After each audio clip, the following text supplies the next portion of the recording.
Hello, readers. It is time to do some spelling. For this activity, you are going to need a pen or a pencil, a marker, a crayon, anything you would like to write with, and you need a notebook or a piece of paper. A whiteboard works too, as long as you have something to write on. We are going to do some spelling. Just like before, first, listen to the word. Next, echo or repeat the word, and then we will pause so you have some time to write the word. Here we go. Listen for your first word. The first one is tan. Say that with me. Say tan. Good. Let's pause the video here if you want to, and we're going to write the word tan. Go ahead.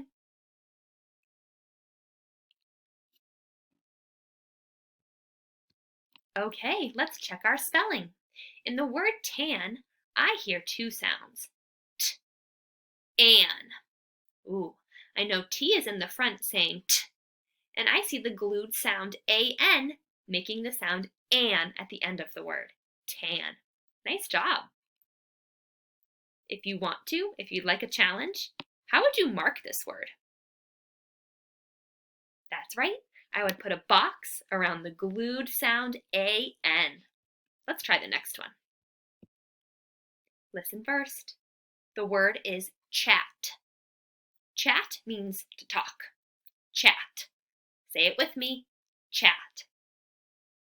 Good. Let's pause so we can write the word chat. And now we will check spelling. Ch, at, chat. When we check spelling, we stretch out those sounds again one more time, so we're really making sure we're listening and writing the letters that match the sounds we hear. I hear ch, ch in the front of that word, ch making the sound ch. The middle sound is our vowel a, and the last sound in that word is t, and we know t makes that sound. Nice job. Here's the next one. Listen carefully. The word is lip. Point to your lip right now. Where's your lip? Lip. Say it with me. Lip. Good. Let's pause so we can write. The word is lip. And now let's check our spelling. The word is lip. Can you help me tap to spell this word? O, I, P, lip. Good. I see L in the beginning making that sound O. My vowel is I in the middle saying it sound I. And the last sound in that word is P, P. I know P makes that sound. L-I-P. Bonus question for you.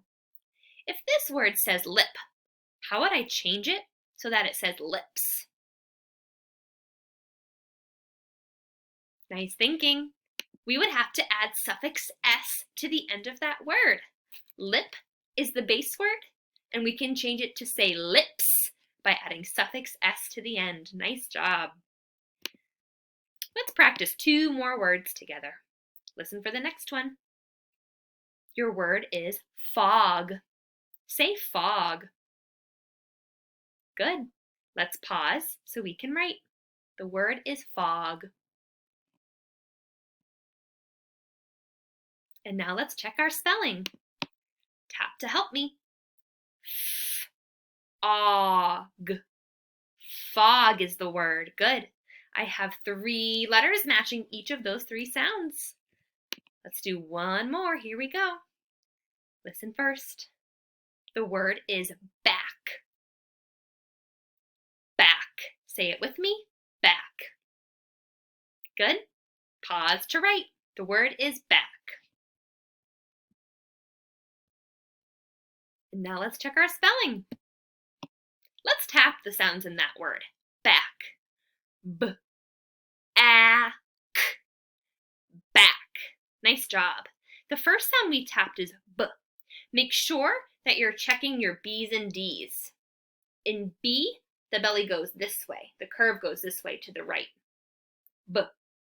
The middle sound is a, and I know that A makes that sound. The last sound, or the final sound in the word back, is k, k. I know that when we hear that sound at the end of a word, after that short vowel, it's always going to be our digraph, CK. Nice hard work, readers. We're going to stop here, so the next time I see you, we can practice reading some trick words. Nice hard work. Keep it up.